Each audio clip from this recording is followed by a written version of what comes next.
Symposium. I'm in Cameron at the University of Barbados.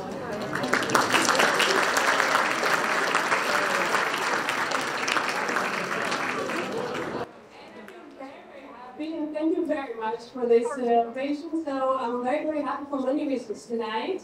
And one of the reasons, of course, is that I'm sitting here at the panel together with wonderful colleagues and prominent experts on issues of energy, migration in the Eastern Mediterranean, and security, of course, which is the hottest issue today.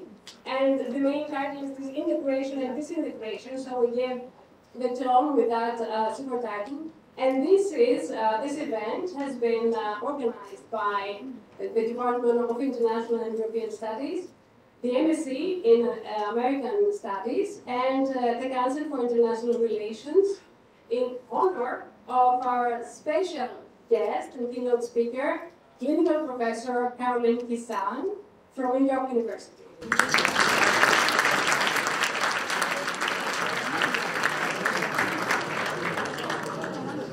I could speak for hours about Professor Kissane and her work. It's astonishing. She's brilliant in both academic and administrative terms. And she's been the contact person for us to make a long story short for the MSc in American Studies, which is a new program at the university. And you can also talk to the first almost graduates of the program that are sitting here in the second row and the third row. And we're delighted to have them here in person after many weeks. Thank you very much for showing up from all the graduate programs and the undergraduate program. And thank you, we're all privileged to be able to listen to Professor Kissane and what she has to say for a very timely topic because of the war in Ukraine, of course. She focuses on energy security, and she's very fond of what is going on in the Eastern Mediterranean in the past years. She has a very long CV. Please allow me to just read some lines from it. She is the academic director of the umbrella institute named the Center for Global Affairs, which hosts many graduate programs on her issues. And she's also the director of the SPS Energy, Climate Justice and Sustainability Lab at New York University. She has lived, as I had the privilege to learn, in Japan, in Russia, in Kazakhstan. She has worked in the United States, which is very cosmopolitan, and she's traveled around the world. I haven't asked how many countries she's visited.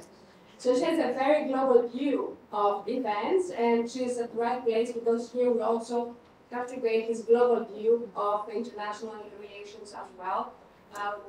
If somebody works in shipping or in the economy or global economy as well, not only international European affairs.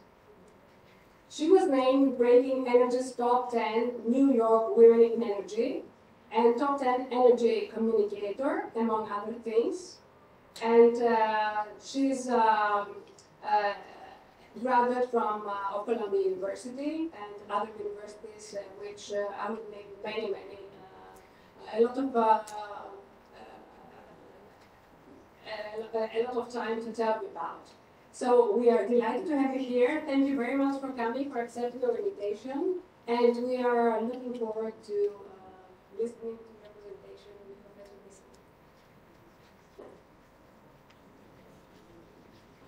Hello everyone. I just want to say how absolutely delighted I am to be here. It's so fantastic to see you. Can everyone hear me? Now can you hear me? Okay, thank you very much. I appreciate that. I am just absolutely delighted to be here. This is a tremendous honor for me to speak to all of you, to meet you, and so delighted to meet members of your faculty. And I also just want to say, from NYU's perspective, the cooperation with the American Studies program here at the University of Piraeus is something we are really deeply grateful to have the opportunity to participate. We have 5 NYU faculty that are part of the program. This is something that the University Provost is a very significant supporter of. We see the program only growing, in its scope. And I just want to send a very, very special thank you to your new professor here at the university, Konstantina Bosu, who has just been really since the moment that I arrived, even before I arrived, just putting this program together. And another one of your faculty, Aristotle Tsibris, who I'm sure all of you know, who was really spearheaded the American Studies program. So thank you all very much. I have had the great fortune of being able to travel to many different parts of the world. But I will tell you, I was thinking this morning, in fact, Tina Turner came to mind because I think you guys do it the best, simply the best in terms of the warm welcome, the incredible hospitality that I've had the opportunity to experience. So I just really want to say how grateful I am and how appreciative I am. So I will be, if I have my way, I will be making many more trips back to Greece. So thank you. And also, I have shared, the last time I was in Greece, I was sailing. So I was on a sail boat, so I was able to visit some of your very beautiful islands. Exquisite. And my brother actually joined, was on the boat with me, and brought his girlfriend. And being in Greece solidified their relationship. They got engaged. So they're now parents of 2 children. So Greece is a very, very special part of our family's life as well. So thank you. So for the next few minutes, what I hope to do is to talk about energy security. I'm not going to spend as much time on migration, but to really sort of look at energy security in the very current moment. And then we have this really fantastic panel that will take a deeper dive into East Mediterranean issues. I'm going to touch upon East Mediterranean issues in light of the current energy security situation, but it's going to be a little bit broader. And I really hope that you will also ask questions. I'm really happy to engage with all of you. But I think one thing is very clear in the last 3.5, 4 weeks, energy security has really catapulted. It has jumped into the mainstream. Lots of people really didn't think about energy security. It's something that we take for granted. You can turn on the lights, you can go to the gas station, you can fill up your car. However, today there is a sense of insecurity of energy. And maybe you're seeing it in the price that you're paying for trying to fill up your car, and maybe you're seeing your electricity bills go up.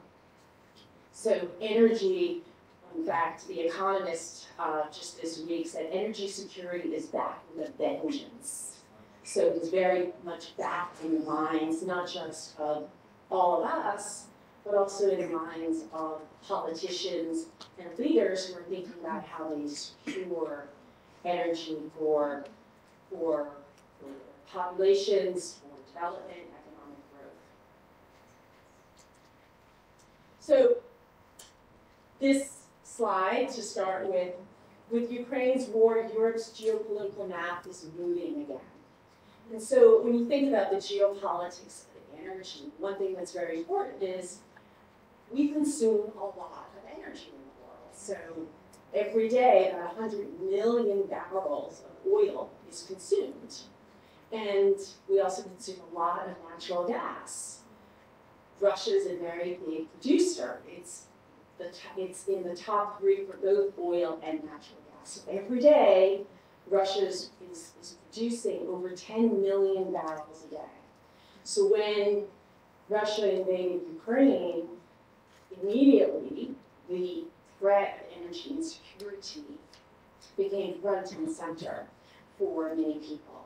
And we see, if we go to the next slide, that this is just from last week's Atlantic magazine, Putin's strategic error, which I think is very interesting if you sort of read this quote here from the article.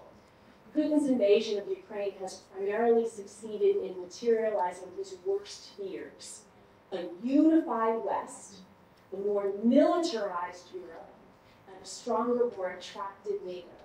No matter how the invasion ends, this will be one of his legacies. Again, we sort of even just try to go back for 4 weeks, not have to go back 2 months. The idea that a country like Germany would be looking to use 2% of its GDP to build military capabilities. The fact that Germany, again, those of you that study energy, if you think about what it means to build a pipeline takes years go into proposals and then the construction of the pipeline, the financing of the pipeline. Nord Stream 2 was a done and built pipeline. This was the second line from Russia to going into Germany. Germany is very dependent on Russian gas, as are many other countries in Europe. For the German government to basically say no to the pipeline, that was very significant. That had been sort of a question mark. Would Germany say no to Nord Stream 2? Well, after Russia invaded Ukraine, they were really left with no choice. Some people are asking, will Nord Stream 2 materialize in the future? Let's say a year, 2 years from now, that we see a more sort of peaceful Eastern Europe, but I would probably argue that this pipeline will not ever operate. Okay, so it's a pipeline that's built, but will probably be a stranded pipeline. So these are lots of capital assets went into building the pipeline, but it is a stranded asset.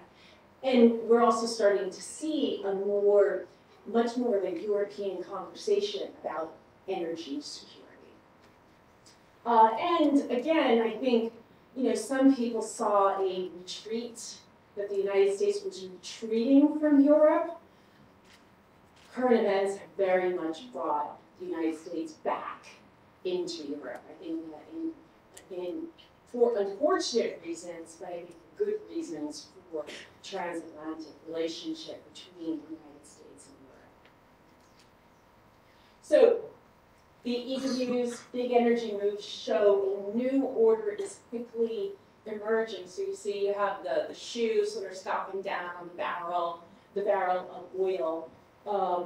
The most important shifts, both substantive and symbolic, in the West energy stance toward Russia unfolded Tuesday on both sides of the Atlantic. So the European Union, its long dependence on Russian oil and natural gas, thinking about plans, how do they take themselves off of Russian oil and natural gas? This is not something that can be done overnight. Many governments are also quite rightly hesitant because it means energy insecurity, right? You can't make up for the gas and the oil that has historically been provided by Russia. The United States, partially symbolically, but we were importing about 700,000 barrels of oil per day. So about 400,000 barrels were actual crude oil. 300,000 barrels were what we call petroleum products. But the United States made the decision to ban imports. And I think one of the things that I think is important here is that if you think about stages, so this is still very new in terms of this sort of new geopolitical energy landscape with Europe as well as the West. What is it going to look like?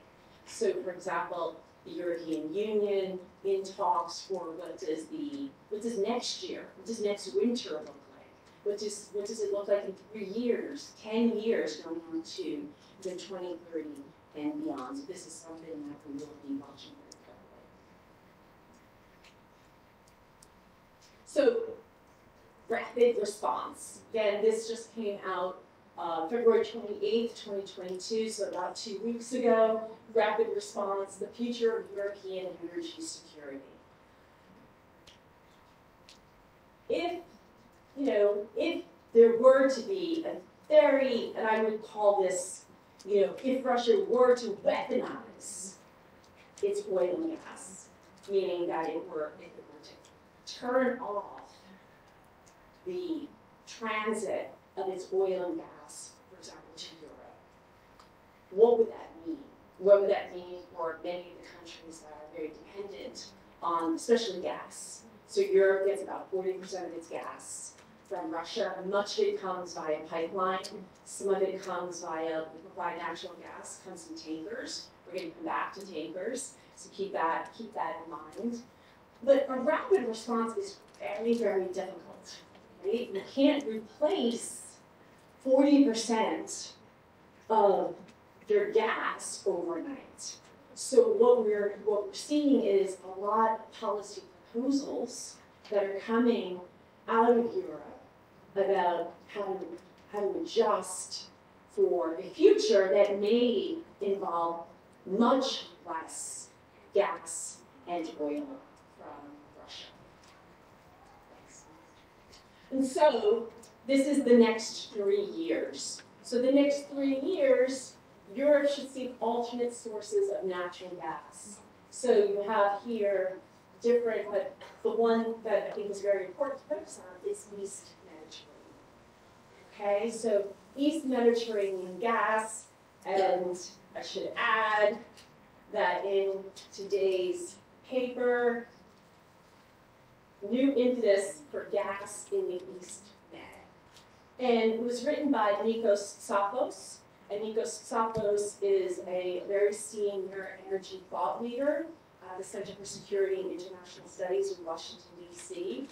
And he's making a very strong case for we need to be looking at these Mediterranean gas projects as an alternate source to Russian gas. Can't make up for all of the gas that Europe gets from Russia, but we already have projects that are underway. The building of potentially 2 more liquefaction facilities in Greece. So going from 1 to going to 3, to getting more gas from Egypt and from Israel, potentially putting back on the table the East Mediterranean pipeline, which I know those of you that have been following the East Mediterranean pipeline, I think the United States made a surprising announcement just earlier this year, James Hochstein, and the U.S. withdrew its support from a pipeline that it had put its stamp of approval on. I think there's an opportunity right now to revisit the future of the East Mediterranean pipeline in light of current events. And I think, of course, there's lots of geopolitical questions here. It is a 1,900-kilometer pipeline. It would be not just the longest, deepest undersea pipeline, sort of seabed pipeline, but of course you have some contentious politics. So you would also have to resolve the issue around some of the questions that Turkey has and some of the contentions that would have to be dealt with. But this could also be an opportunity, Turkey feeling more isolated, also needing to improve its relationships in the East Mediterranean. I think that's actually a good topic for discussion. So here you had some different potential alternate sources to Russian gas. Okay, the next one, please. And again, this was yet another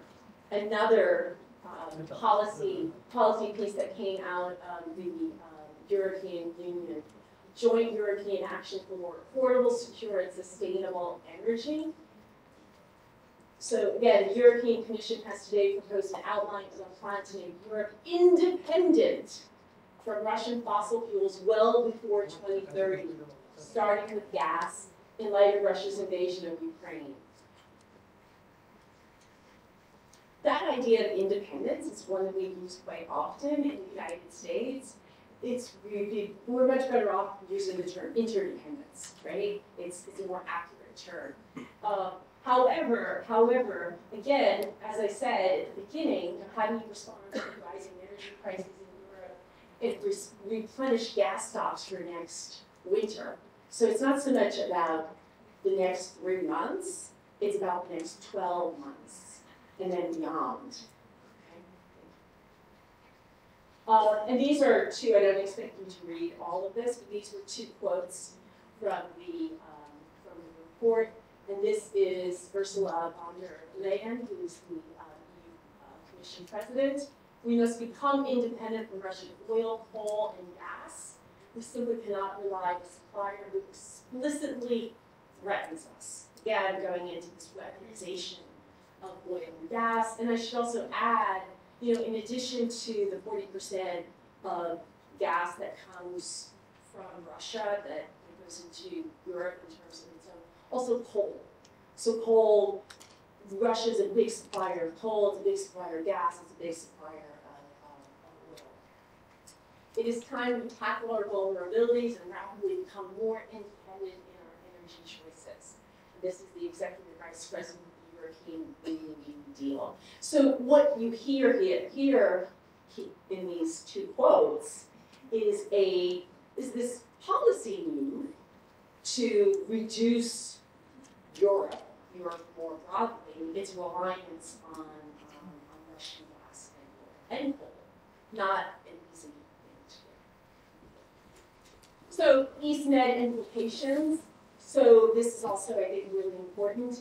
The Commission proposes to develop a Repower EU plan that will increase the resilience. So when you think about what energy security means, it means affordability, it means accessibility, it means that you have enough supply to meet your demand.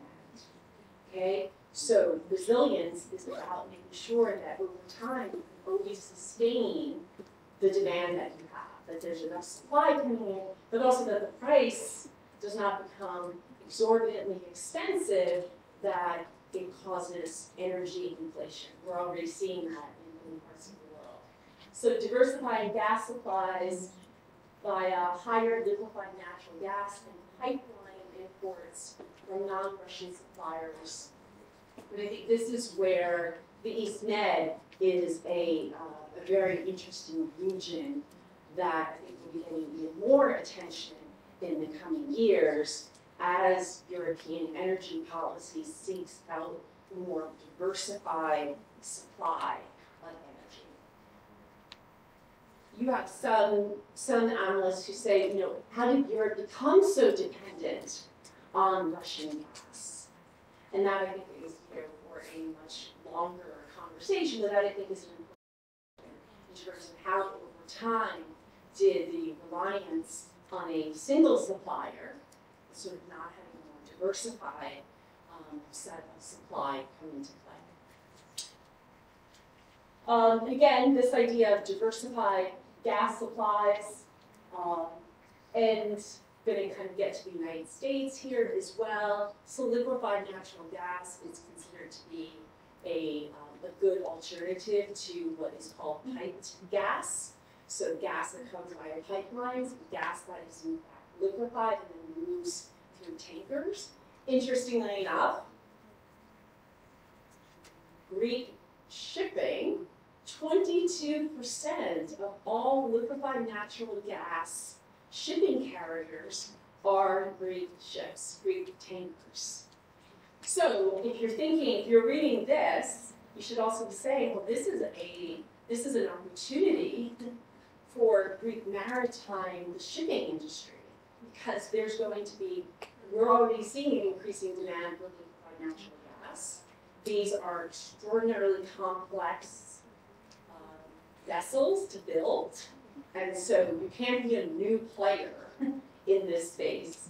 So I think this is going to be a big opportunity for the Greek maritime shipping industry that's already deeply involved in this. So where does this LNG come from? Again, there's the possibility of Greece potentially building 2 new liquefaction plants.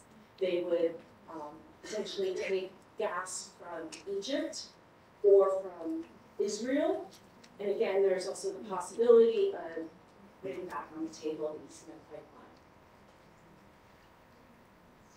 pipeline. And so this is just to kind of give you a sense of where the United States gets some of its energy. A lot of people are really surprised to find out that Canada is actually the biggest source of imported oil, but also some of Mexico. So here you see it's just a little bit under 700,000 barrels. You see this sort of petroleum over time. This is specifically petroleum imports from Russia. If you were to go up to an American on the street and say, where does your imported oil come from? Prior to 2 weeks ago, most would have no clue that that Russian oil was part of the energy mix. And most don't even know that Canada, that we get imported oil from Canada. So this was a big announcement. The United States bans imports of Russian oil, liquefied natural gas, and coal. This came out of the President's office last week. Again, we're not a significant buyer of Russian oil and natural gas, but I think the United States hoped that it would sort of set the tone. I think there was some expectation that more European countries would follow, that the German government came down pretty strongly saying that they were not going to go in that direction, but I think it's also important to understand why. Again, we go back to the focus of this talk, energy security. It's not possible for Russia to say, we're just not going to take any imported gas. It's not possible for many countries that make up the European Union to turn off Russian gas. It's just part of the energy mix that can't easily be replaced. And so this is also very interesting for the United States. The United States is a significant natural gas producer. We are usually number 1 or number 2 in the world. However, there's an expectation that we will be the number 1 producer of liquefied natural gas in 2023 and beyond. And so there's also the expectation that we will be exporting more liquefied natural gas to Europe. So again, if you take a deep dive into some of these reports, there's a big story about the role, not just of more gas, liquefied natural gas coming from places like Qatar, in the Middle East, in Australia, but also from the United States. And I finish here, maybe you're going to be like, why is she finishing with the IPCC report, right? I finish here with the IPCC report because this, in some ways, captures the struggle when we talk about energy security. So we're talking about energy security, the immediate, the present, making sure that we have enough to meet current demand. But there's also, if you read the IPCC report, unequivocal evidence that the fossil fuels are contributing to climate change, which means that the world is also supposed to be reducing its consumption of fossil fuels, oil, gas, and coal. So this was published just the last week of February. This came out right at the same time that the United States was calling a ban for imports, but also saying to U.S. producers, you have to produce more. You have to produce more oil, and you have to produce more natural gas. I would also add, because this part of the topic is also on migration, and I don't need to talk to all of you, because I know that Greece has been a site of a lot of migration, right? We've accepted a lot of refugees. Something that we also need to be thinking about is, of course, we're seeing the horrific images of refugees that are, being forced to leave Ukraine. There's also an expectation, I know that we have an international law expert on the panel, about climate refugees. So when you look at, and I know that we had a really, really horrific summer with wildfires last year here, but climate change has exposed millions of people to acute food and water insecurity, especially in Africa, Asia, Central and South America, on small islands, and in the Arctic. So we do anticipate in the years ahead to see much more climate migration, but migration because of climate change, because of greater food insecurity, water insecurity. So where will people go? And I think that in conjunction with the refugee crisis that we have and the crisis that we see in the future, I think it's something important to see. I will just sort of maybe sort of wrap up with this is where we're kind of at this crossroads of energy security. Do we say this is an opportunity to double down on building out more renewable energy and reducing our dependency on fossil fuels? Or do we say we've invested a lot of money in the infrastructure and the system that we currently have, that we hold on to it, right? And that we don't make the reductions. And again, I think if you look at just a country like Germany, Germany had planned to close its nuclear power plants down by the end of 2022. Guess what? There's a good possibility that those nuclear power plants remain open because they're feeling very intense energy insecurity, right? And if you think about your industries, you need power. You need reliable 24/7 power. Where is that going to come from?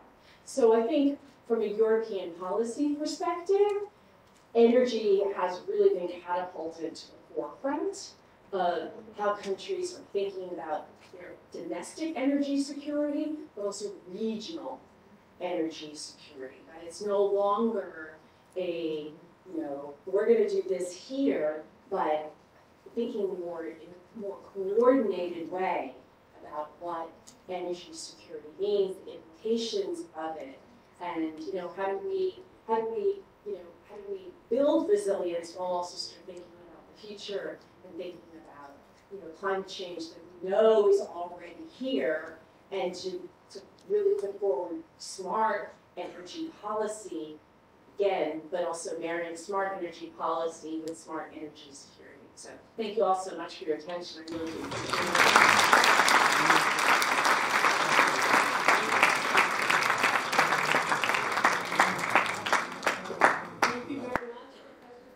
For this insightful presentation of yours. I think I will delay your enthusiasm for questions for later on, since I would like to tell you that one of the reasons why I wanted to join this extraordinary university was its academic dynamism. An element which is being expressed very often in the quick response to important invitations and the quick regularization of panels. So you see on today's panel, not the people that you expected, but I'm so honored to be sitting next to Professor Petros Diakoras, who was the one that was in the invitation anyway, and Professor John Paravantis, who joined us so quickly in the end.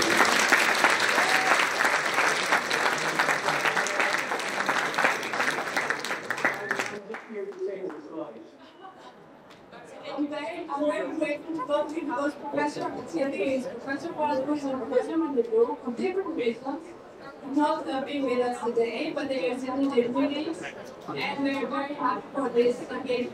I would also like to say a few things about the faculty members that are here today, and they honor us with their presence. Professor Gila, Professor Rouganas, Professor Alanos, Professor Rosandopoulos, Professor Avagorou. Please forgive me if I'm not saying somebody, and show up. And the other hidden professors from the faculty. And having listened to Professor Kisan, I think she made it easier for us to pass the word to Professor Diakoras, who is somebody everybody here knows. He's the professor in international law. You're very lucky to have him here. And he knows Greek foreign policy, both theoretically and practically, and we see the practical implications right now going on the panel. He has also studied in the US at the university, among other things again.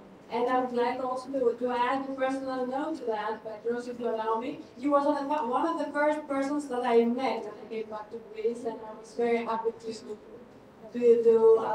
do that and see him again. So, And we met on roads when the international law of the sea was discussed at that time. It was, I'm not telling you when it was, because I'm going to betray our ages. So now we can perhaps move ahead with Professor Lambert presentation about with foreign relations networks, foreign policy, with work relations, and the Eastern Mediterranean dimension.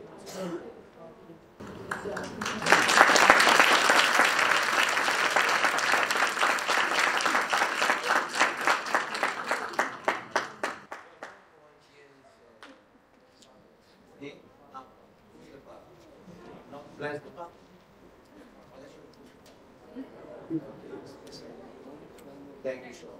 Thank you so much. And if I had the opportunity to show my presentation, that would be much better. Is it possible? How can I help? You can help in many ways. They gave me this, I put it on. What can I do? This one said, Mediterranean.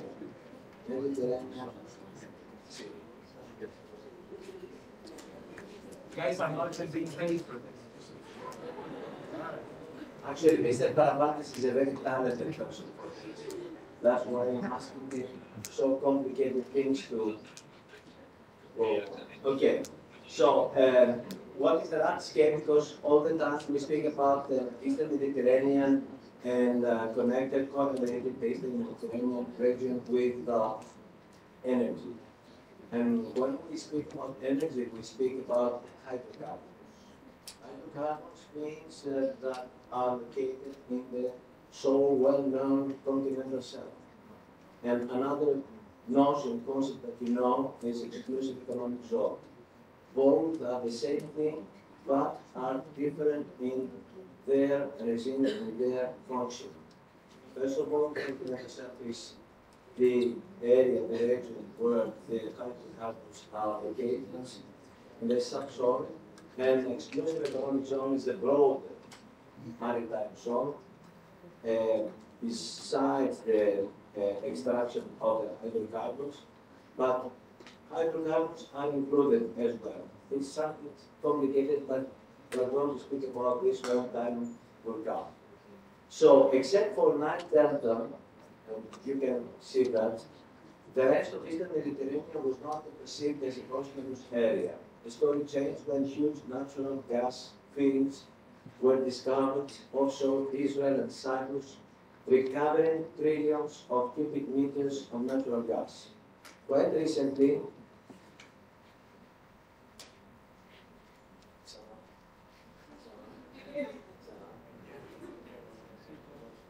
Being paid by this library.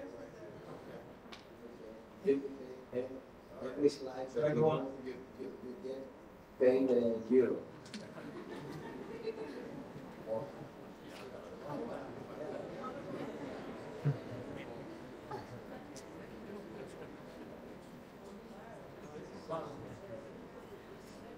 Okay, here is the zone field. The zone field is offshore Egypt.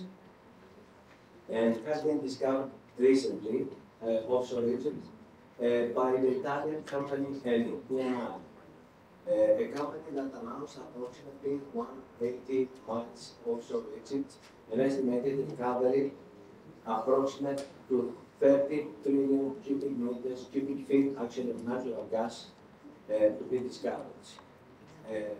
So this one was also the composition of the area of the Eastern Mediterranean, and what people said at that time, I mean about around 2010, that the stakes were high. They said that the stakes are high. The Levantine Basin could contain yet undiscovered, technically recoverable reserves of 3.5 trillion cubic meters of natural gas and 1.7 billion barrels of oil. So you can see that the story is very high concerning the mass production of oil and natural gas. But the only way how to go on with exploitation, that was the very first practice back in those days, was how to go on with the exploitation of these hydrocarbons. The only way that actually became evident was the conclusion of delimitation agreements in the areas where overlapping entitlements and claims, exploitation of the natural resources became possible. The political will, first of all, and the legal development has radically altered the geopolitical landscape in the region and offered much-rooted energy independence to countries such as Cyprus and Israel, which were and still are heavily dependent on primary hydrocarbons imports. The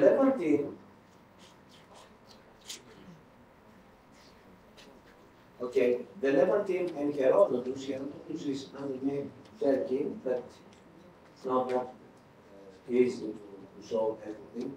But anyway, the Levantine, you can see the Levantine basin and Herodotus basins are considered the most notable reserves in the Eastern Mediterranean region. The Herodotus basin seems to have huge hydrocarbons potential. The basin is bordered by Greece, mainly by the southeastern coast of islands Rhodes, Danos, and Crete, and the eastern and southern coast of the Mace is Megisti, Esteloridon, complex, Turkey, and Cyprus. The Levantine basin also is located delimited in blocks between Egypt, Israel, Lebanon, Syria, and Turkey, and the eastern and southward of Cyprus, while agreement with Lebanon is still pending ratification. The exclusive economic zone. The exclusive economic zone delimitation agreement. The starting point in a prospect of exploiting hydrocarbons in the decade of 2000. Three delimitation agreements have been concluded with Cyprus as a common denominator. Two of them have been concluded and entered into force by the one with Egypt in 2003 and the other with Israel in 2010. The one signed in 2007 by Lebanon is not in force yet, as is still pending ratification. The 2003 agreement between Cyprus and Egypt was actually a breakthrough in state practice, overturning the long-time tradition not to blame exclusive economic zone in the Mediterranean, because there is no much space left for high seas. That's why. There was a gentleman's agreement. We say gentleman's agreement because it was great gentlemen. Yes. They were not the water part of those days. I'm sorry. No. Yes. So there was a gentleman's agreement saying, okay, we're going to have an act, exclusive economic zone, but it's going to be a ipso facto and ab initio like the ones on continental shelf. So that was very, very important that we have to say, because that was the very first actually breakthrough in the history of this maritime zone. And one exclusive economic zone, although it was only for exploitation of continental resources, because they thought that that was the modus vivendi on those days, which is not exactly true, but it created a lot of confusion afterwards, saying that, of course, there is only one zone, exclusive economic zone, and not any other zone like the shelf. The very first agreement created actually a rivalry. Why? Because some states were not included. Actually, the only one state that was not included in the delimitation agreement was Turkey. The other one was Lebanon, but Lebanon actually had a dispute with Israel at the very last moment. Why? Because he thought that there was not the right delimitation line in lateral between the two states, because you can see that the two states are lateral and so it's going to be a Greek English speaking.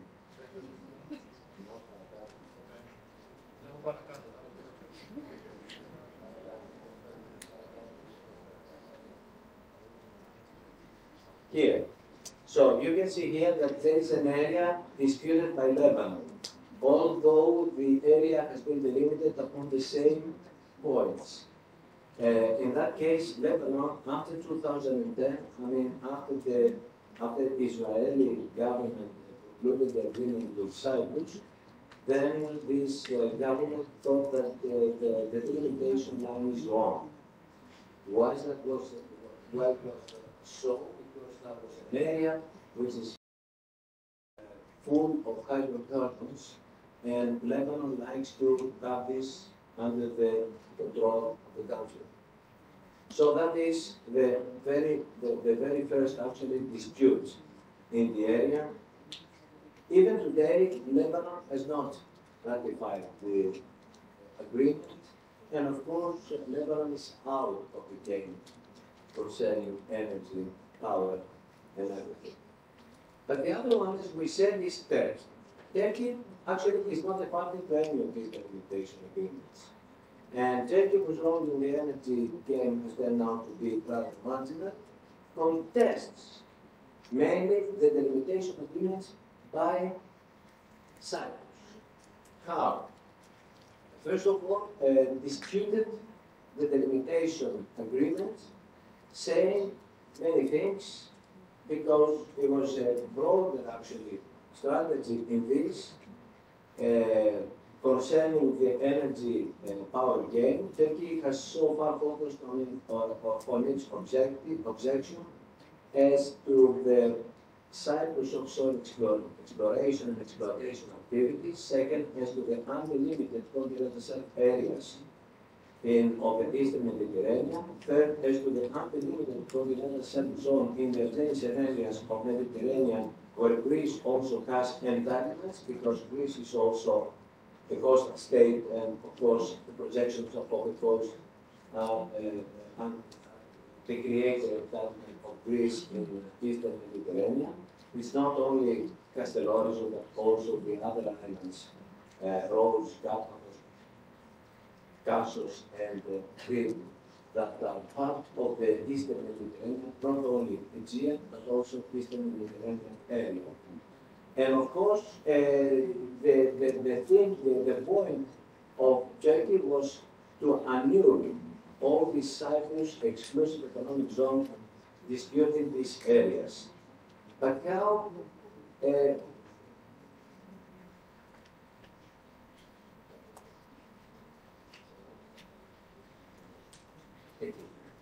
so, as you can see here, is how Turkey is disputing the delimitation agreement between Cyprus and Egypt. First of all, it says that Cyprus is an island, and as an island cannot have any entitlements within a certain exclusive economic zone. The second one is that, of course, Cyprus cannot go on and conclude agreements with other states, because there is pending the constitutional problem of Cyprus in the absence of Turkey's Cypriot community. And the third one is that Turkey has already planned to have a delimitation agreement, which is now cannot be done, with Egypt. And as you can see from there, the delimitation between Turkey and Egypt draws a median line, which is to the benefit of Egypt, instead of having the delimitation line according to the agreement of Cyprus. But it was so difficult, very difficult, almost impossible, to change this delimitation agreement and to change the delimitation line.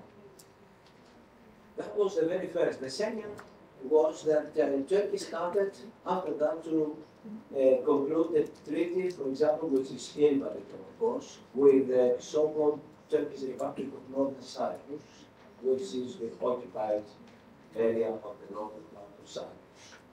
And that was the limitation, of course, as I said, invalid, because we cannot have a treaty with a state, with an entity that is not recognized, that it is actually, it has been declared null and void by the Security Council, because it was a matter of secession.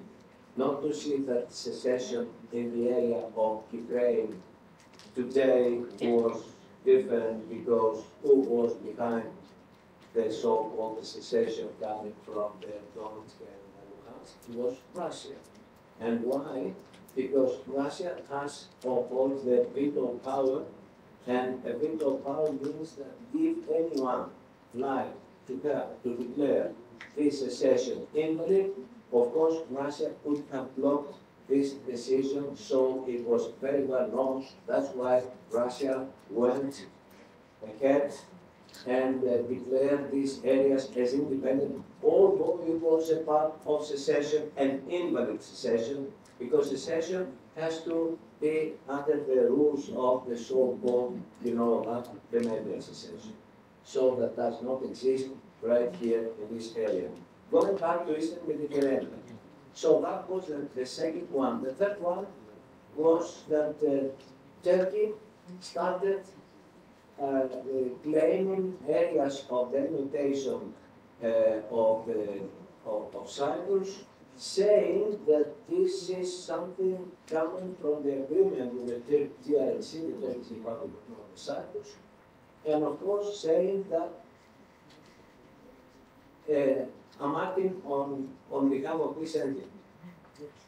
This is also, as you understand, is completely invalid, cannot be, cannot find any kind of basis. So in this case, all of this came to a deadlock, because cannot actually cannot gain any profit from claiming areas that cannot be claimed, but are baseless in what without any justification. The other thing which has to be discussed here is that Turkey, after 2018, started claiming areas of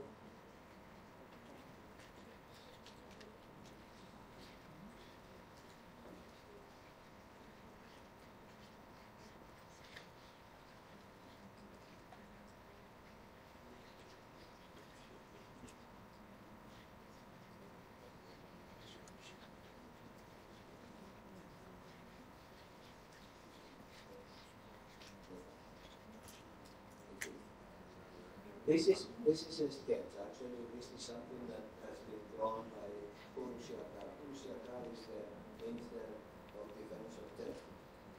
So this is the so-called Turkish Civil Delimitation Agreement, signed on 27 of November 2019. And this is something that has not been legalized, if I can say that, because, first of all, it is to the detriment of the Greek Islands. To the detriment of the Greek Islands, because the Greek Islands were given no effect, no entitlement, actually. Second, it was an agreement between the states that are not opposite in any way, because opposite are the coastline between the Greek Islands and Egypt, and not between Turkey and Libya.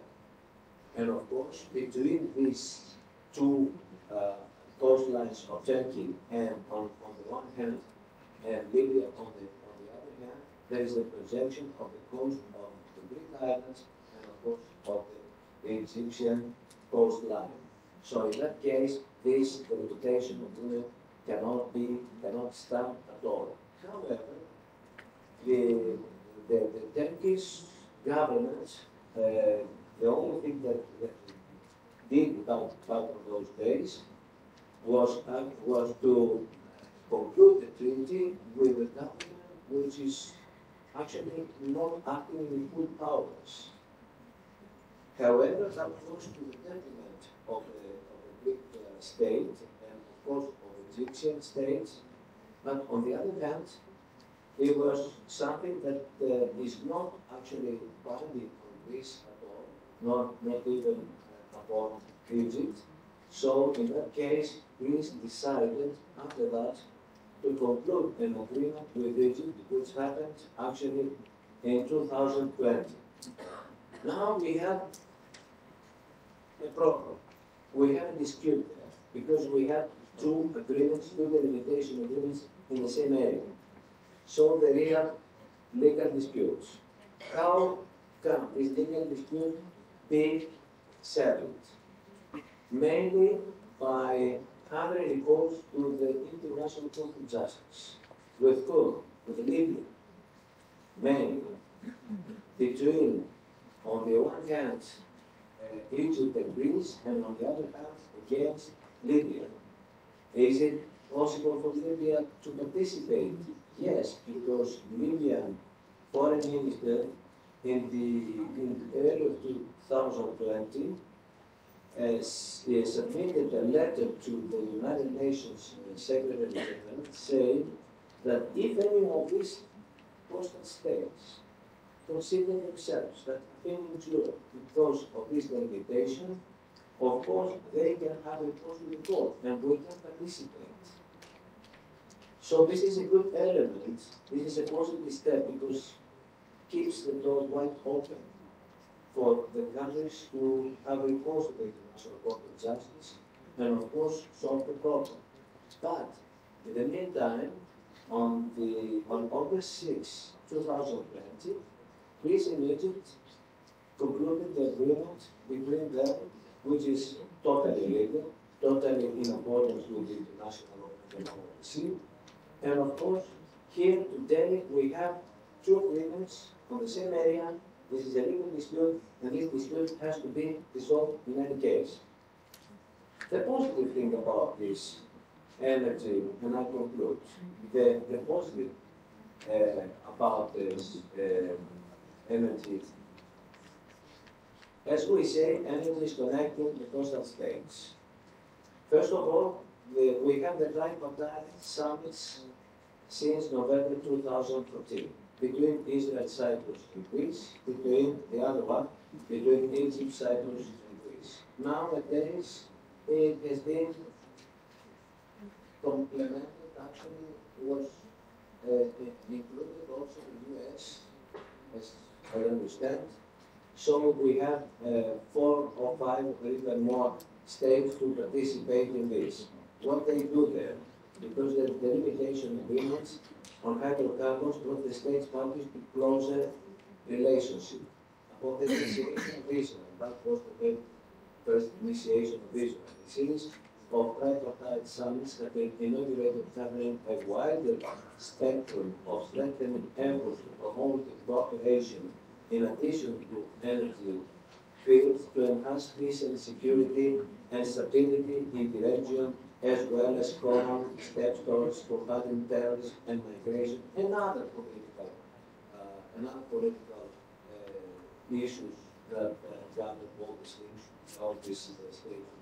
The binding context, it is not that the tripartite is a forum where leaders may exchange views and confirm their strong diplomatic ties. Several commitments are rule undertaken. The 3 states have agreed to enhance cooperation in common projects and implement synergies in the field of energy, research, technology, water management, combating terrorism, and migration. And of course, we have also a couple of initiatives. The first initiative is the East Med Pipeline, regardless of where it stands now, we don't know. And the other one, it is the so-called Euro-Asia interconnector that will be benefiting the markets of both Israel and Cyprus and will connect with the rest of continental Europe. And this is the end of my presentation.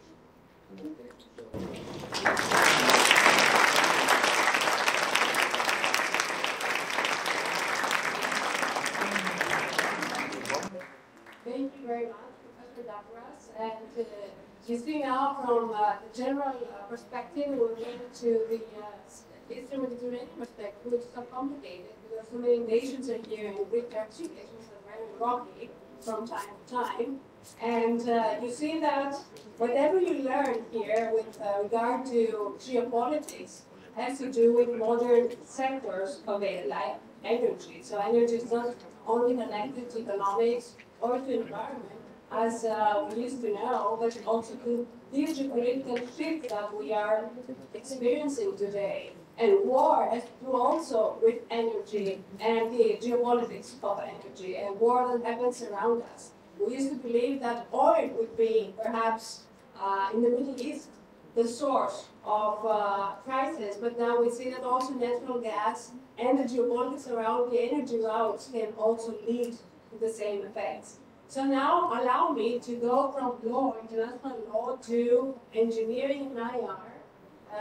I think Professor John Farabantes unites both sectors in a unique way because it's very difficult to do so. He's also American.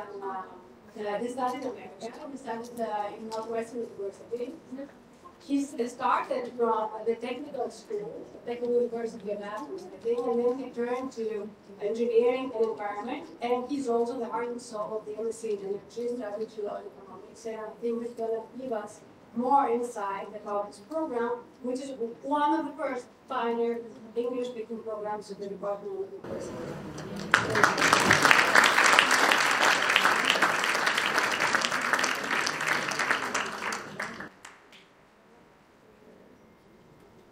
So I need to apologize because a little earlier today, I was asked to replace Professor Farabantes, who is taken slightly ill, and thus I don't have a set of slides to show you. Therefore, I'm going to spend like 10 minutes, and I'm going to be talking to you about two things. One is I'll talk to you about our graduate program in energy, strategy, law, and economics. It's a truly interdisciplinary program, and it's one of the very few that is taught in English in Greece. And of note is that we also offer a small number of undergraduate courses that are also taught in English, which is a definite first in Greece as far as I know. For example, my renewable energy sources in global politics course is taught in English, and that's an undergraduate selected course.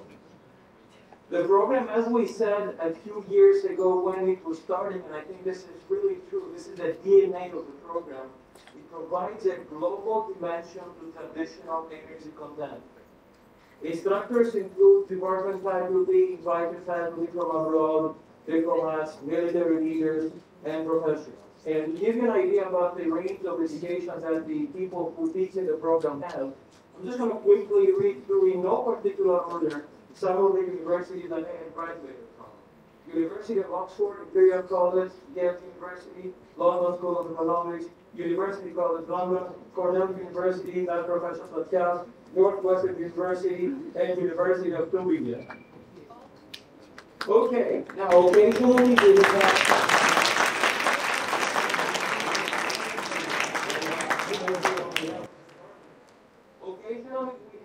foreign graduate students on full scholarship, tuition waiver, and a stipend for living expenses.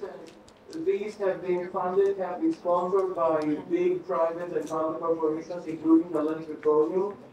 And our students have hailed from, and again, I'll give you an idea, Greece, Cyprus, Turkey, North Macedonia, Montenegro, Slovakia, and Serbia. Students include, again, it's an interdisciplinary program. As I told you, it's energy, strategy, law, and economics. And thus, we would expect that we have students coming from, including lawyers, international relations experts, and political scientists, economists and business majors, engineers, geologists, and other technical disciplines. I should have you know that as part of their obligation, students must carry out a graduate thesis, of course in English, the entire thing is taught in English, and defended in front of a three-member committee of professors.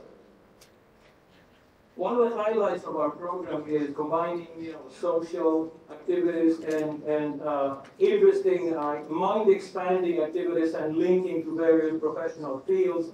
Is our annual educational trip, usually to the U.S. We've also gone, for example, to United Arab Emirates, which I found fascinating. By the way, I found Abu Dhabi to be much better than Dubai, which is, a fancy Las Vegas type of place. And I was impressed to see a great New York University campus in Abu Dhabi, which is awesome, in the middle of the desert. And Abu Dhabi, as you know, has the Louvre. It's a paragon of open-mindedness in terms of opening up education, the arts, and so forth. Probably looking forward to the after the peak oil era. What's going to happen over the decades of the century? So we go to the U.S. most of the time, with a few exceptions. We go to New York or Washington. I've only been to Washington with the program. And there we see, we visit among other organizations and places, the Elliott School of International Relations in George Washington University, the State Department, most impressive, the World Bank, which is, it's an impressive array of people working from all over the world. My son, who graduated from the Department of Informatics last year, he came with me last time I visited Washington, D.C., and he somehow made his connections and he managed to do his practical training for the World Bank, who was an undergraduate student. So it really, these trips offer many different, ideas and avenues of what to pursue later on.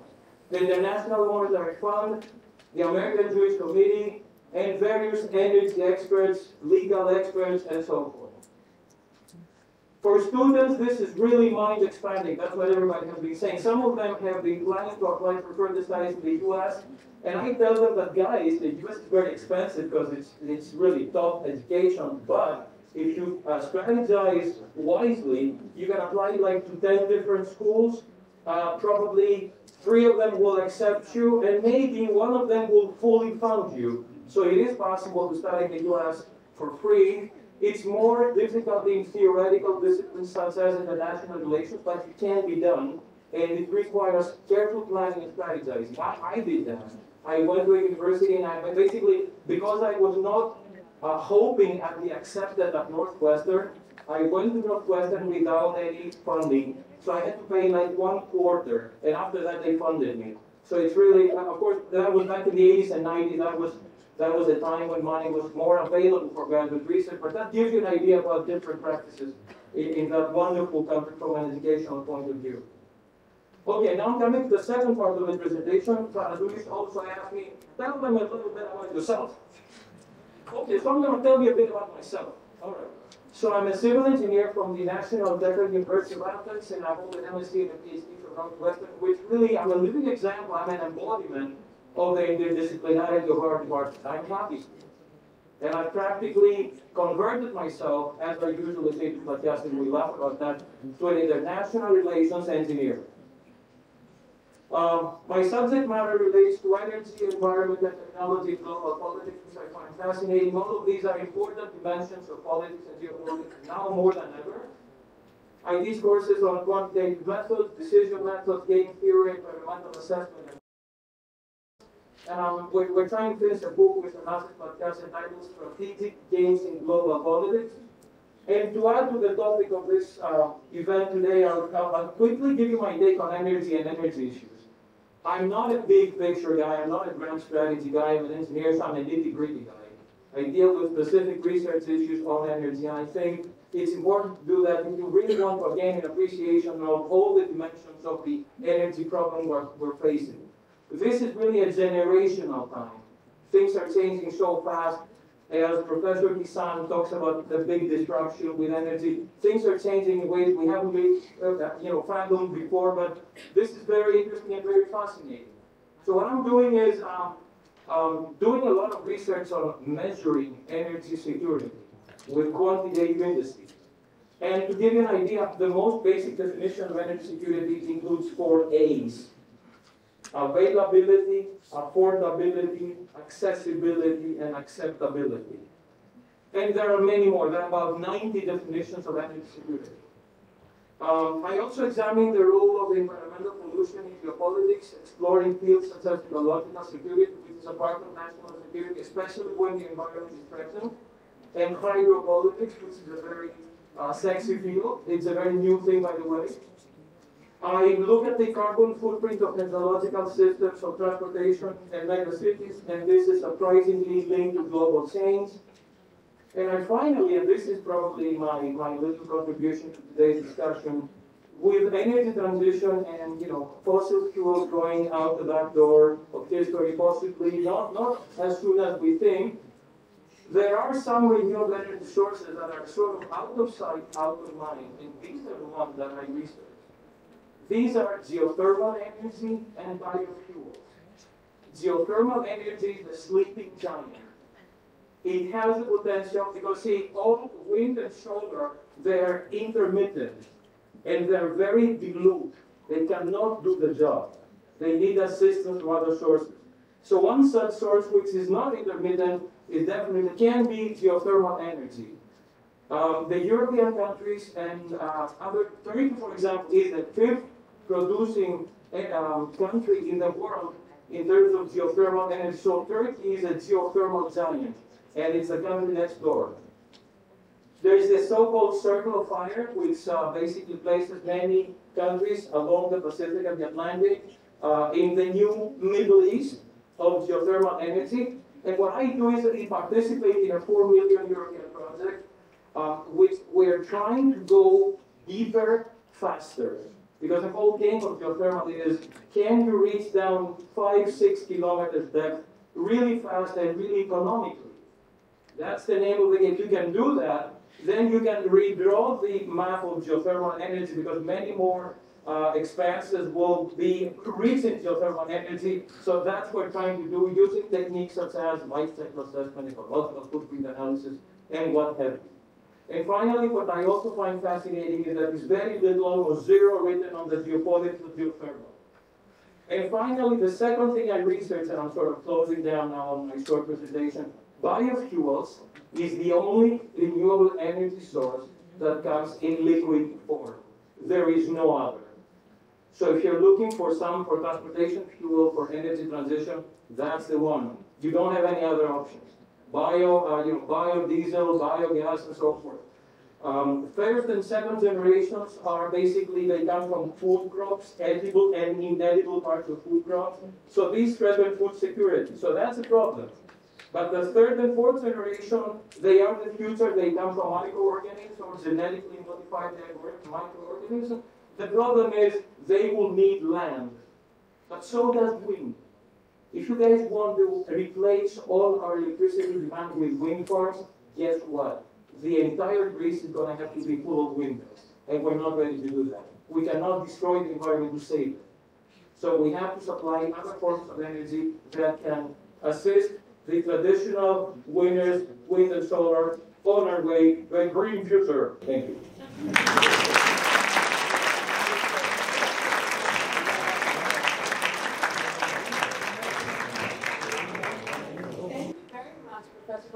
What would you have said if you had known beforehand that you would be on the panel? I mean, it was amazing. Thank you very much for coming in on the 11th hour. Thank you very much for being the engineering pillar of this panel. Thank you very much for your analytical thinking that we need.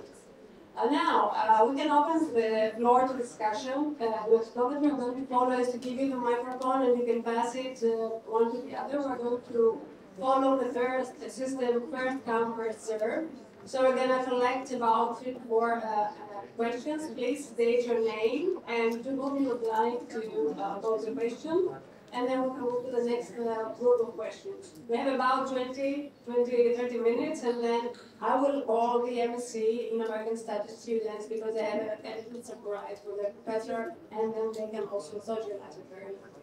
So, please, who would like to ask something? If there are questions. So, the MSc in American Studies comes first. I think, Mr. Guidance. Can you, thank you very much. It's better to speak on the microphone so that we can record the question.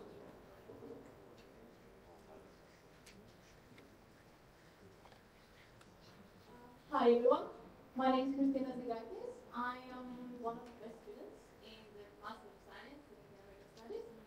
I do recommend it. So my question is, first of all, to Professor Zaid. Welcome, by the way.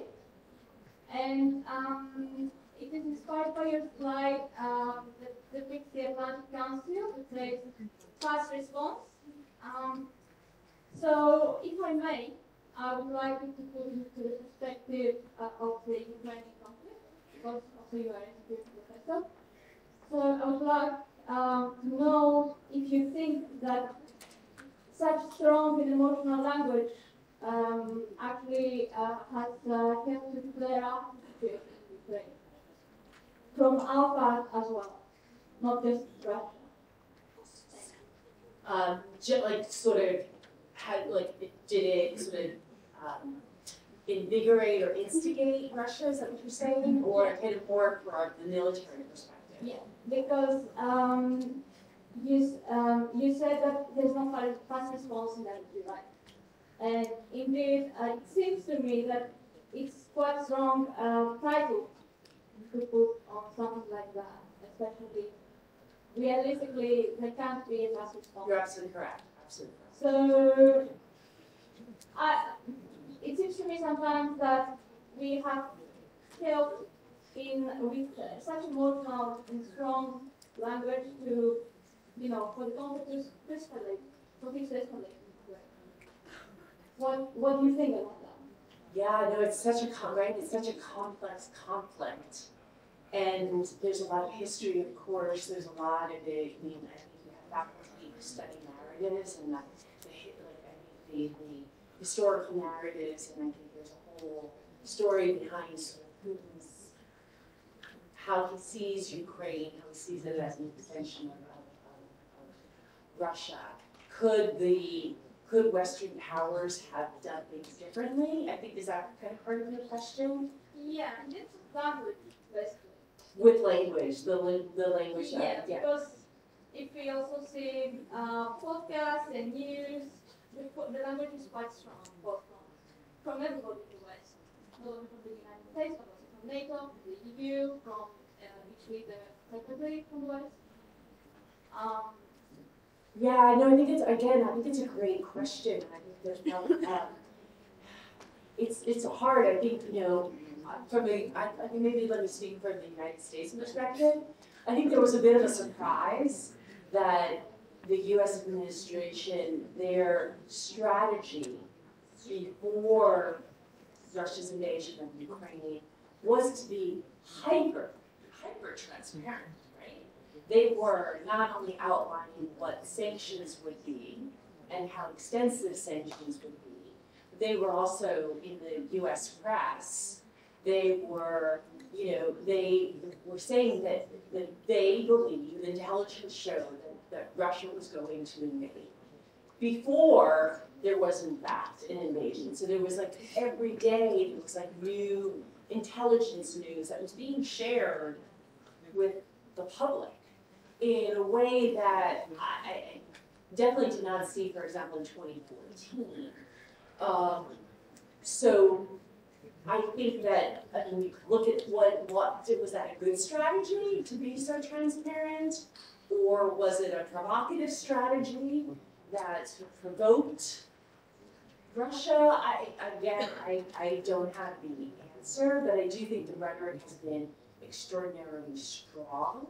I think also something that I find very interesting is when you go back to that fast response, that at least in the United States, there was a very fast response from companies. This is not just about politics. These were about major companies that had very big positions in Russia. McDonald's, Levi's, Netflix, you have many tech companies. They they said, they made a not thinking, they basically said, we're gonna leave.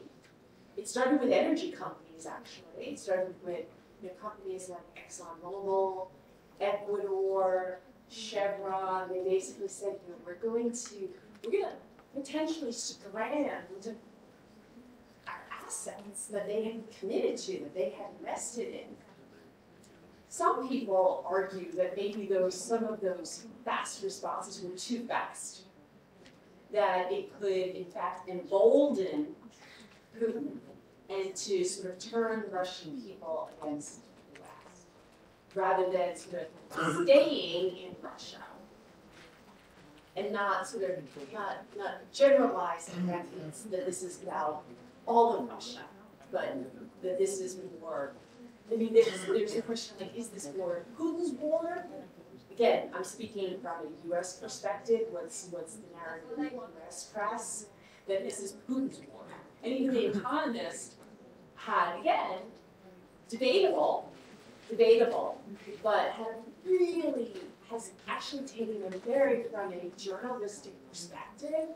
They have said that they are going to blame on Putin.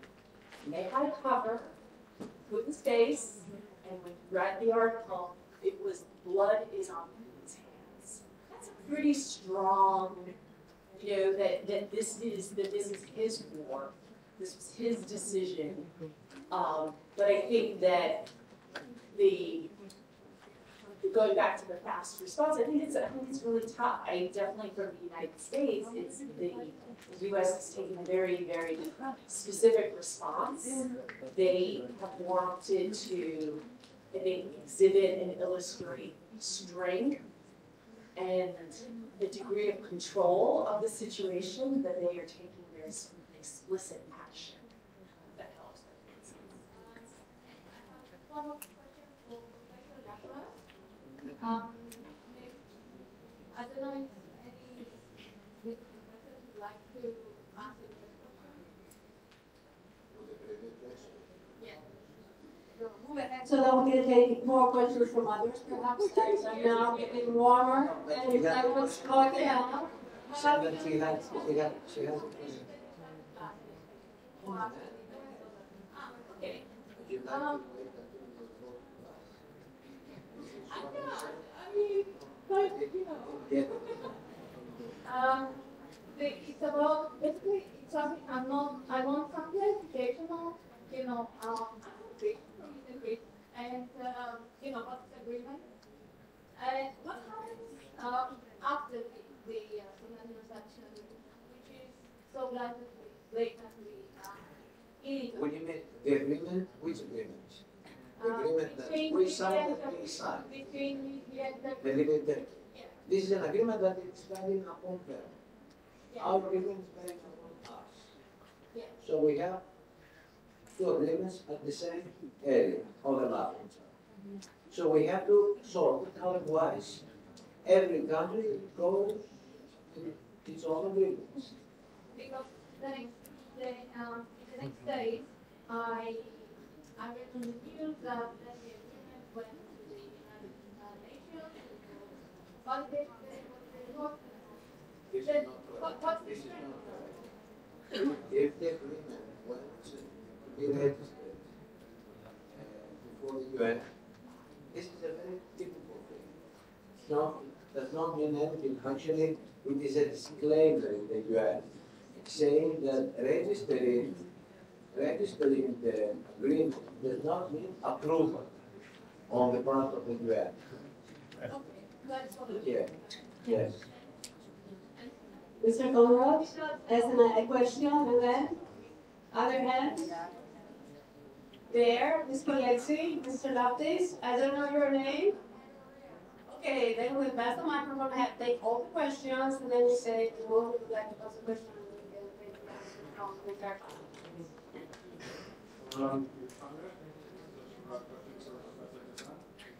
Also, that's great. So basically, as far as I know, before 2014, in the north experience of western part of the Black Sea, there were some natural gas reserves discovered.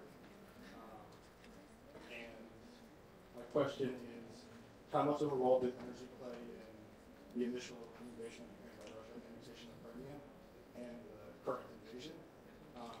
Would it be a way to kind of keep Western aligned Ukraine from getting access to this energy, and thus moving off Europe from, talking about 2014 now, and thus keeping Europe from switching already before we got to more into the relationship? And how much does the current invasion also actually rely on, I guess, energy in the region?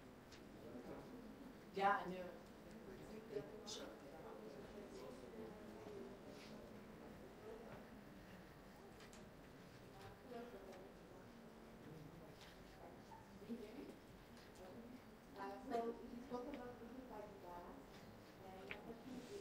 Speak up. Can you, sorry, is there a green light at the bottom of the microphone? Yes. Good, go on. So my question to you, you spoke about this pipe gas and natural gas a few decades ago was considered the best alternative to coal. So a lot of countries discharged the use of coal and shut down coal power plants in order to replace their energy with natural gas. Now we see this evolution, with the war, and especially the also in other countries, the increased use of biological. These are really have things to do with coal.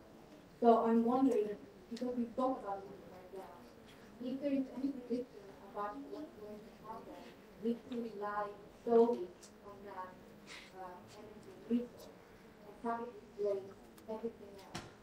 If it replace consumers that have less knowledge before.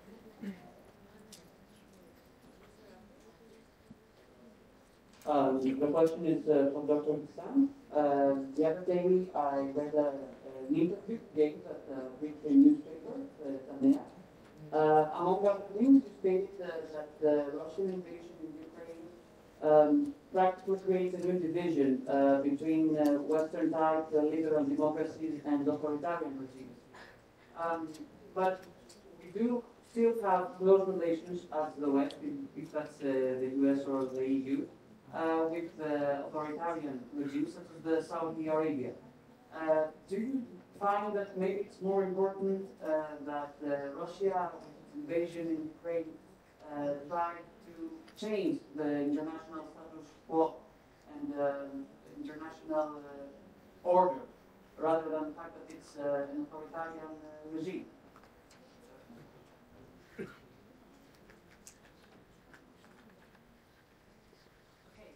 I guess I would start. Those were, I think there's also another question.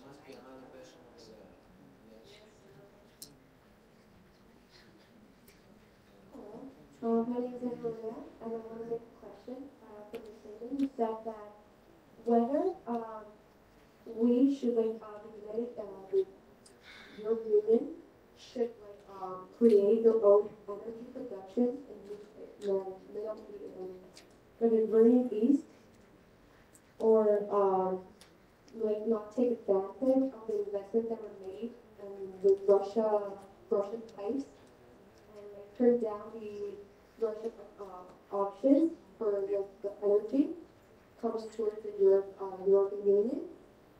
So wouldn't that instigate further environmental pollution or have a negative impact on climate change?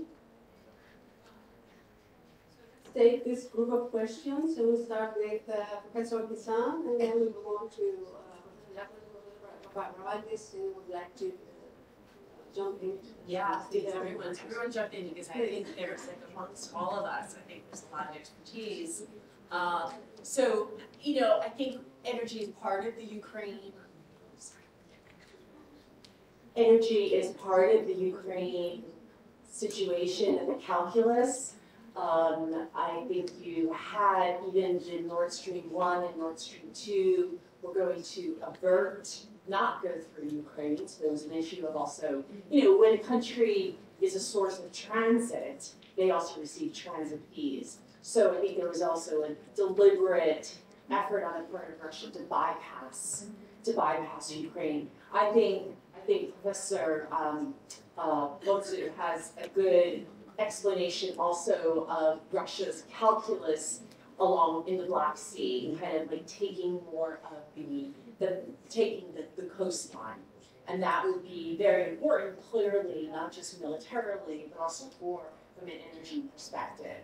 So I would say if you look from 2014, and then you look at what the Russian invasion has looked like from the start until today, there does definitely sort of seem to see that southern maritime corridor is an area that they definitely, I think, want to have control of. And then you play that out. What would it mean if Russia does, have that control? I know that that's something that you have been looking at and, kind of putting into perspective.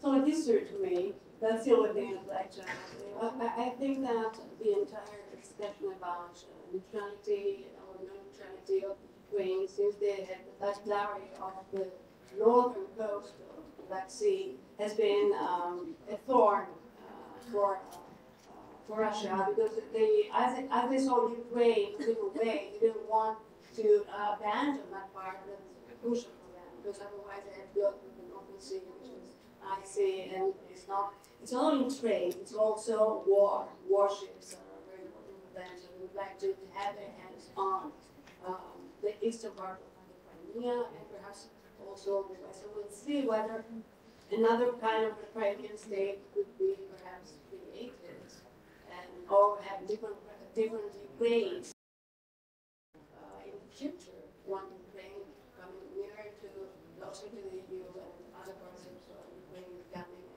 independent or autonomous state. And Ukraine, of course, is the heart. Well, yes, and as I say, what is in Putin's mind and what is Putin's end game? Because behind this rhetorical masquerade of collective self-defense, and protecting Russians, and saying that there is alleged genocide against Russian-speaking people in Ukraine or in Mariupol or in Odessa or in Crimea and all of this. I think that the only thing that Putin has in mind is how to seize eastern and southern Ukraine. Eastern in order to have all this, the region of Donbass and Luhansk and Donetsk, to be declared independent as independent republics, and then to show that these republics are not part of Russia. These are independent republics, but they are Russian. I mean, something to be something like a gray zone of the sort of independent or sovereign areas. And then, of course, to expand all the southern parts. Why? Because from Luhansk to Crimea is a crucial coastline, because it concerns Azov Sea. So this maritime area is very safe for the national fleet of Russia. It's very, very important. That is the first thing. And the second is, of course, let's go to the western part of this, the western part of the coastline. And of course, we have this, the control of all the Black Sea, and then to have one Black Sea major power there, which is Russia. And then we're trying to find what is going to be the partner of this Black Sea. And you can see what is the military power of Romania on the one hand and Bulgaria on the other. You can see that there is not so much naval power there. So then you're going to have only two players in the Black Sea. Firstly, Russia, okay, and then Turkey. That's why Turkey all these years had innovated or yes, the so-called call like the blue homeland, the Patriota. And this is part of the expansionism of the two states. First of all, the one hand, Russia, but Russia is not going to occupy this area. Occupation is very costly for the state. It costs a lot. Not only economically, but also politically, but also psychologically. And if you have an occupation, then you have, so to say, opposition, main opposition, and it is very difficult to fight opposition in the street and in the cities. That's why you see now all these Chechens in the area trying to get over to overcome the obstacles to have all this guerrilla war in the cities. And this is very, very important. And then we have to make something like a prediction what's going to happen. This is, I suppose, going to happen. And of course, there is the other area which is there. Yes. Yes. And this is another area that has to be on the circle. Great. On the subject of coal, yeah, I think there was this idea that natural gas would be a transition fuel, so reduce coal consumption, increase natural gas, and we've seen that. However, the last year has been somewhat of an anomaly because we've also seen an increase in coal consumption in Europe. And part of that is to address the very high electricity prices that the consumer confronts, that the industries confront. If this sort of fast response to reducing dependence on Russian gas, many people worry that we'll also see a further uptick in coal consumption, because that is sometimes you have domestic supply. You see it in Germany, for example, has increased its own coal consumption. And something that's also interesting from the European perspective is if you follow like the EU taxonomy, which just recently the first part of it was published, to the surprise of many people in what would become the green movement, nuclear power and natural gas were included in the green taxonomy. And I think that's this idea of ambition versus reality. So the ambition is to reduce fossil fuels, so then coal or natural gas, but the reality of doing so while also meeting the demands of different societies, right, means that we're probably not going to see a dramatic reduction in natural gas. But the idea is, where will it come from? We might have a more diversified source of supplies. But I think for 2022, 2023, you will see more coal being consumed, not just in Europe, but we also saw it in the United States this past year, also in China.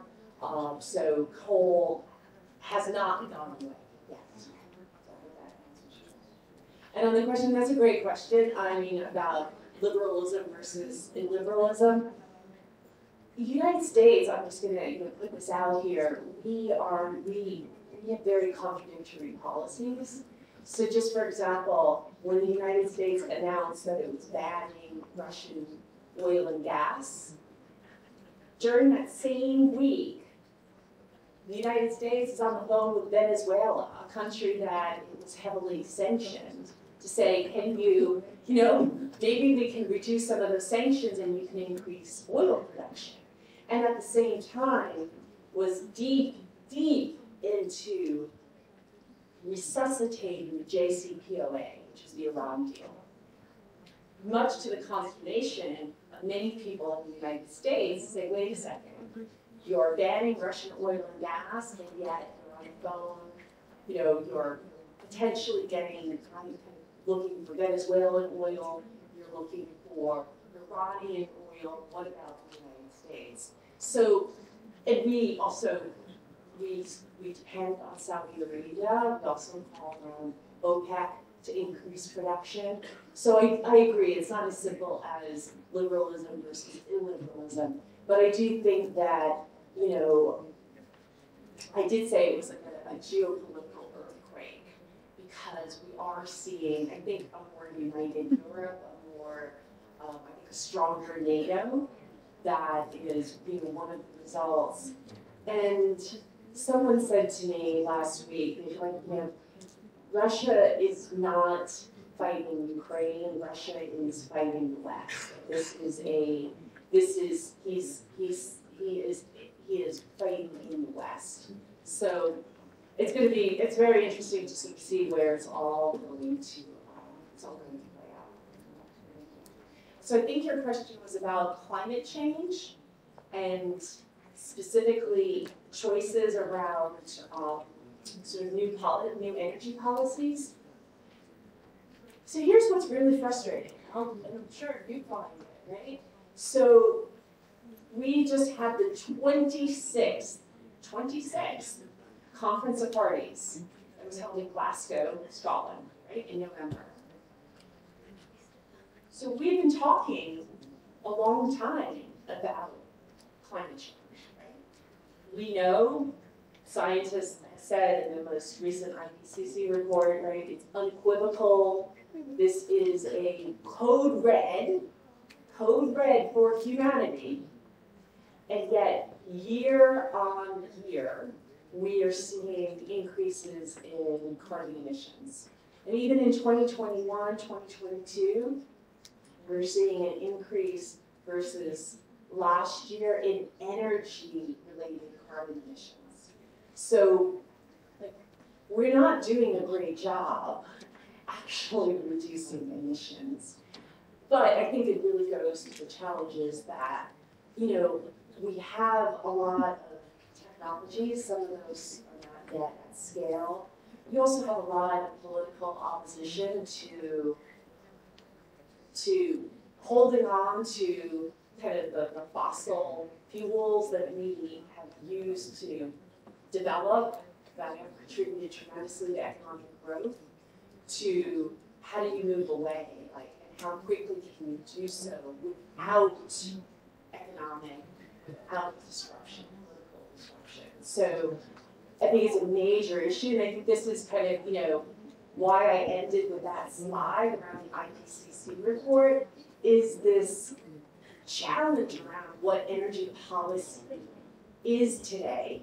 How do you achieve energy security while addressing climate change, environmental security, human security?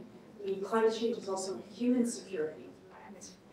So, yeah, no, I think it remains to be seen what those choices will actually look like. Because we are seeing that we say one thing here, and yet at the same time we are continuing, you know, our reliance on conventional hydrocarbons because they are really a built system. So I think it's going to be very, very interesting to see. I think Europe is really struggling right now, and I say Europe very broadly because I think the hope was that, you know, there was going to be very, very strong movement to move away from reliance on hydrocarbons. But I think it's going to be even harder because of current energy security situation. So it's going to be interesting to see. Professor Paravandi, would you like to take? I've nothing to add. Yeah. But I'm so puzzled by what you said, and it keeps coming into my mind. Where should we look for more energy in the land? It's a big question. It's again Spikeman and Mackinder. The internal question of who controls creation, from the rim or from the land. Exactly. So you see again the geopolitics and energy merge. Well, I was going to say that actually goes to this question, right? Like the Mackinder piece, right? Like control. Any other questions? We can have time for about No, about 10 minutes, I would say, because then we would like to use the time for the Embassy in American Studies. So we can take fast questions for our panelists, please. Okay, Go someone ahead. please pass the microphone back to those. Are there any questions from here, from this group? No, we move to the left side, as I see. Let me say something real quickly while you guys got the microphone, right? Okay. If I could very quickly say that guys that was going through Bloomberg, and there is an article that was published yesterday, and I'd like to say that the question about coal has been asked and answered. That's it. China is increasing its coal production by 620 million tons of coal reserves. So coal is going to be used for a couple of decades more at least from China. So that answers it, because China is half of the coal production in the world. Hello, my name is George Kipouris, and I have a question in regards to the Russia-Ukraine conflict. So, what can we expect in the future after this conflict is over? Because considering the rapid response that several companies and Western countries had in response to Russia's invasion, is this a temporary stance that companies in other countries are currently having in order to save face? Or is this a long-term attempt at completely withdrawing from Russian markets? So your question concerns Ukraine, what's going to happen with Ukraine and Russia, that Yes, specific that's part the of that. Great, thank you very much. Any other questions? And another two questions, and it's over for this part. So we'll go back. Please give the microphone back to the gentleman there, then we'll go again. I had a question for Professor Paravanti. How fast we can see an affordable geothermal power to be affordable and possible for all the countries before 2030, before 2050? And because you said about the borders, we can face new conflicts, new wars, or it will be more peacefully, this alternative. I really don't know whether it's going to be affordable, but it better be affordable because it's very different than other renewable energy. It's you know, availing ourselves of the heat of the earth, and this is practically without end. It's a limitless energy source, and we better make sure we tap it and we tap it affordably. A lot will depend on the markets and on the other. For example, what's happening now with Ukraine and coal and renewables, and the total realignment of energy hegemons worldwide, and really nobody knows. I mean, and especially in my case, being an engineer, I don't feel comfortable predicting anything or forecasting if I don't have access to time series to do my econometric analysis and stuff like that. So I really cannot say anything about it. Good question. It's going to be safe because Absolutely. The problem is public attitudes to microseismicity and other issues, but it's absolutely going to save. Sorry? Yes.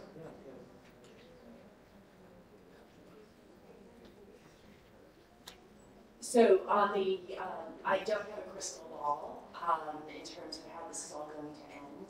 Most of the scenarios that I have seen, none of them are very optimistic. I think in terms of very specifically about your question about Western companies, for example, that have left Russia.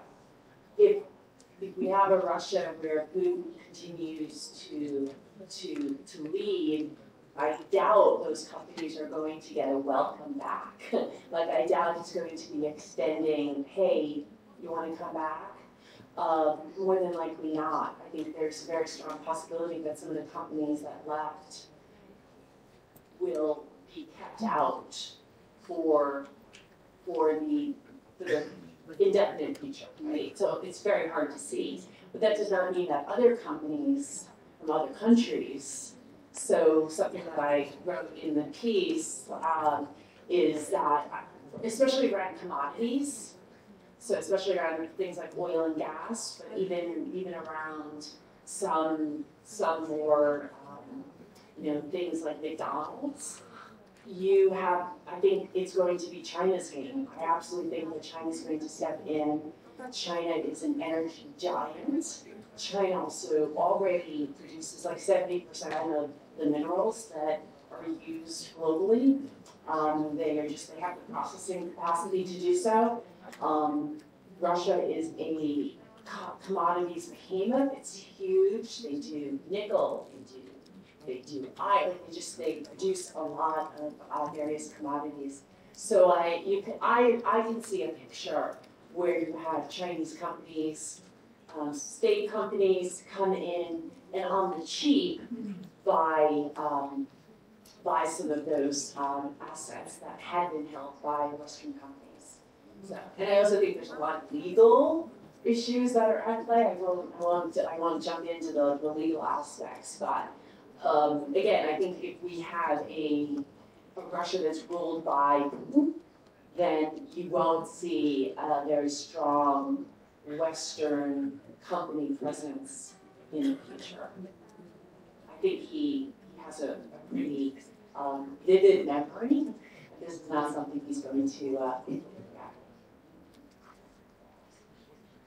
And then just a quick I'll answer. You're correct. I mean, I sit here. I'm from the United States. I'm clear about U.S. history, and I don't have to think that long ago to 2003, where the United States, did go into Iraq under sort of false pretenses, telling the world that that Iraq had chemical weapons.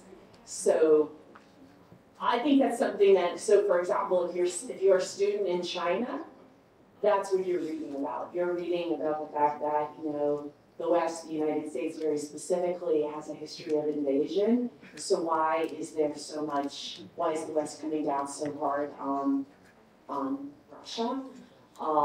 Yeah, I think it's, again, I think the United States would say that, I'm not going to speak for the U.S. government, but I think it's a valid point that you raise. I would also say, though, that for just Ukraine, it is a sovereign country, and it can make its own decisions whether it wants to look west or east. So. Yeah, actually, I'd like to say something in defense of the U.S. regarding its invasion of Ukraine. There is a complete analogy, a historical event which we teach in our graduate program. The Cuban Missile Crisis of 1962, October 1962. The Soviet Union placed intermediate missiles in Cuba. There was no, no Google Maps back then, and America did not know about it. So what happened is the U.S. did not invade Cuba. They played chess with Nikita Khrushchev and the Communist Party, and what finally happened is they reached an underground agreement. The Soviets removed the missiles from Cuba. The American military forces were discussing about the invasion of Cuba, but JFK never allowed that. And finally, 6 months after that, the Americans withdrew some obsolete missiles from Turkey. So you see a qualitative difference there of the kind of government. Is there any doubt that there is no democracy now in Russia? Whatever that means, because I know it has limited means occasionally, but it's totally different cases in my opinion. Also, if I may add something to challenge you, you find something very interesting that I would suggest you Google now. Please Google for the article, Preparing for Defeat, by the renowned American political scientist Francis Fukuyama. He's making some really bold predictions about what's going to happen in Ukraine, and basically he says Putin is going to lose the war, and he is going to be removed from power. So let's see if he was right. Well, the discussion about sanctions can go on because we've seen sanctions on many occasions in the past, but we don't have the time now to discuss it at this length. But I would like to give the word to the members who wants to add something to that. There's been a lot said about the Cuban Missile Crisis. Different in many ways, because that was then a matter of national security. security of the United States. It was not something like invading an area for no reason. It was really a matter of security. Because the missiles were really there, very close to the US. Concerning the Iraq invasion, although I have to defend US position because I am in favor of the position, it was done actually for two things. First of all, to preempt the Arab people, the Iraqi government, which was a rogue state, still a rogue state, but over them was a rogue state. So they had to preempt in order not to get a strike from Iran, and because it was also under the fading of terrorists attack in 2001. And the other thing was something that started ambitiously, let's say, the so-called regime change, but in the end it was not that successful because the regime change means a lot. You cannot actually say that, well, I'm going to change the regime of the area, and it is something that you need the people to work on the regime change. And the people said, okay, I'm not going to fight for something which is not ours, and then corruption was the main obstacle in order to go to regime change. I think these are something that we have to actually, but here we have an invasion, and the invasion is to conquer territories, and of course to try. That's why, because we have actually three doctrines here from Russia. The one is self-defense, which cannot exist because self-defense means that I'm getting attacked, then I have to defend myself. Does not exist. The second is the so-called the Nazification, saying that okay, I have to change the regime, I have to control the area. The same happened actually in 2014. Nowadays, I learned something different. That Putin is going to go to the bypass, going to the referendum. Ask the people, do you like to become independent? This is very crucial. Because you're going to have a secession through a referendum which is totally illegal.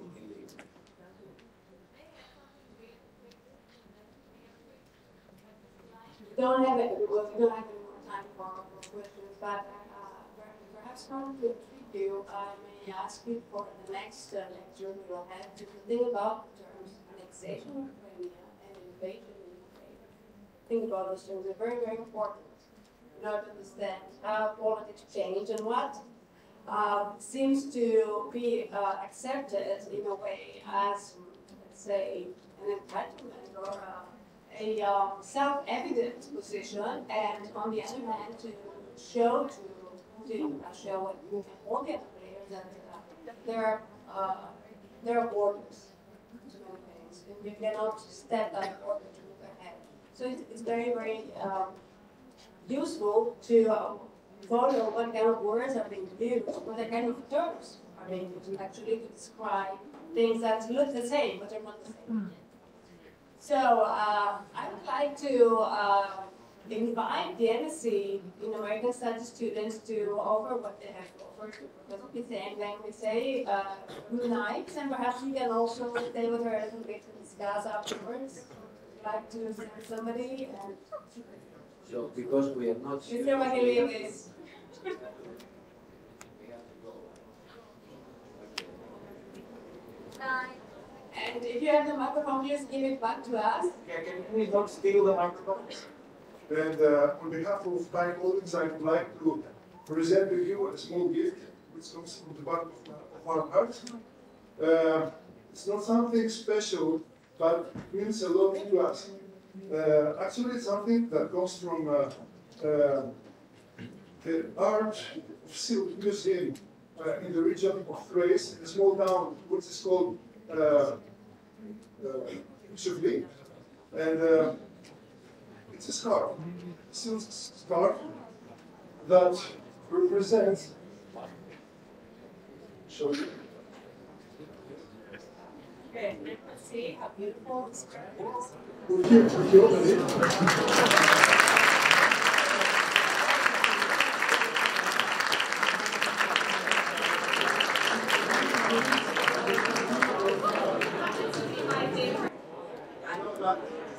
Matches down your eyes as well as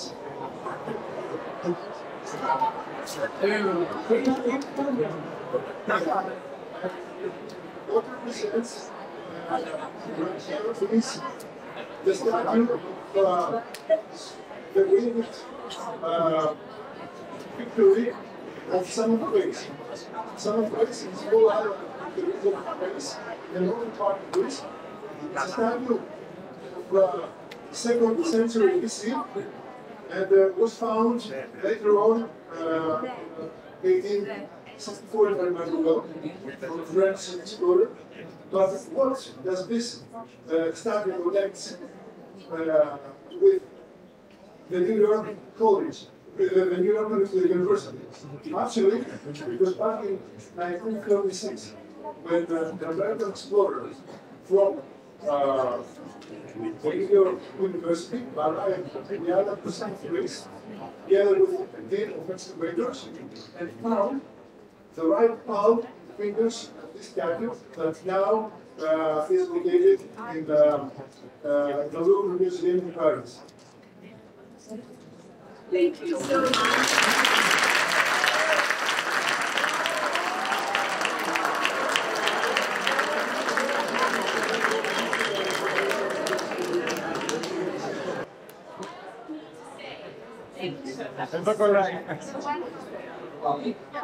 It's such a pleasure meeting all of you, and thank you for your great questions.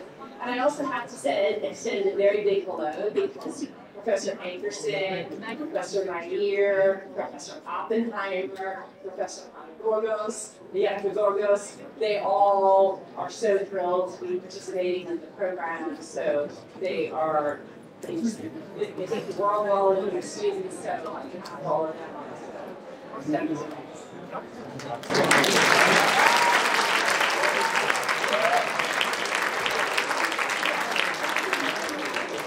Thank you very much for supporting our work in Limiting American Studies and being here to meet our special guest for tonight, Professor Caroline Pisan. And I'm also very thankful to the faculty members, to all of you, and to the panelists here that help us do this great job. Professor Laguras,